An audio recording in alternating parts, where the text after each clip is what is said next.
Brought to you by ZX Cough Syrup. XZ नहीं, doctor का भरोसेमंद ZX। ZX का असरदार आरामदायक फॉर्मूला खांसी पे काम शुरू करे सिर्फ 15 मिनट में।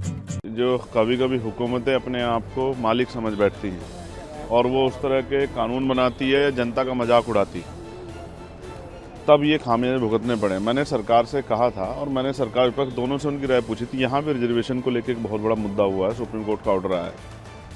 तो चंद्रशेखर आजाद बांग्लादेश पर बोले तो मोदी सरकार को भी लपेट ले गए। बोले तो दे गए बड़ी चेतावनी कि कहीं भारत न बन जाए अगला बांग्लादेश। दे गए चेतावनी सुप्रीम कोर्ट के कोटा विद इन कोटा के फैसले पर कि कहीं बढ़ न जाए आक्रोश की आग और सब स्वाहा न हो जाए। एक इशारे में भयंकर बोल के चंद्रशेखर आजाद बांग्लादेश के बहाने कैसे कोटा विद इन कोटा पर बरसे, वो हम आपको जरूर सुनवाएंगे। लेकिन उसके पहले जान लीजिए कि कैसे मायावती ने भी खुलकर सुप्रीम कोर्ट के फैसले के खिलाफ यलगार कर दिया है, कैसे इस फैसले को आरक्षण खत्म करने की बड़ी साजिश करार दिया है। तो वहीं अब संसद से सड़क तक इस पर आवाज बुलंद करने की तैयारी भी है, एक बड़ा संग्राम छेड़ने की तैयारी भी है। कई दलित संगठनों ने 21 अगस्त को भारत बंद का आह्वान किया है, जो सोशल मीडिया पर ट्रेंड भी कर रहा है। तो वहीं बांग्लादेश के हालात पर बोलते हुए चंद्रशेखर ने भी इसे घातक बता दिया कि इसे लेकर लोगों के मन में गुस्सा है और अगर ये बढ़ा तो हो जाएगा गजब। सुनिए।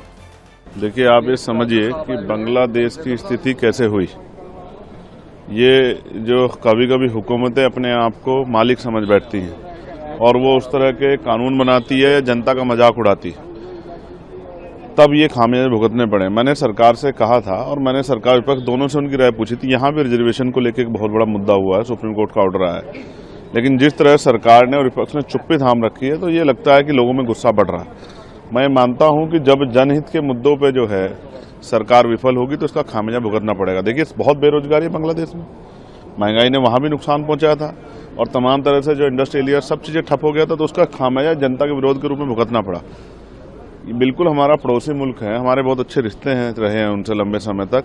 हमें ध्यान रखना चाहिए कि उसका किसी तरह का नुकसान हमारे देश में ना हो और उस तरह की कोई आशंका या उस तरह की जो है कोई मूवमेंट हमारे देश में ना हो। तो विरोध को कुचलने के बजाय विरोध पे चर्चा करके उसको कम करने का काम करना चाहिए सरकार को।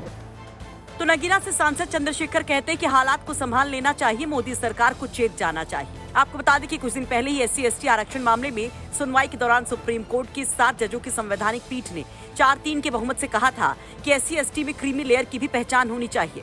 इस वर्ग में क्रीमी लेयर के तहत आने वाले लोगों को आरक्षण का लाभ नहीं मिलना चाहिए। इसकी जगह समाज के गरीबों को प्राथमिकता दी जानी चाहिए, जिसको लेकर दलित समाज में नाराजगी है और इसे आरक्षण को खत्म करने की एक साजिश बताया जा रहा है। वैसे चंद्रशेखर आजाद ने जो कुछ कहा उस पर आप क्या कहेंगे? कमेंट बॉक्स में अपनी राय जरूर रखिए। ब्यूरो रिपोर्ट, यूपी तक।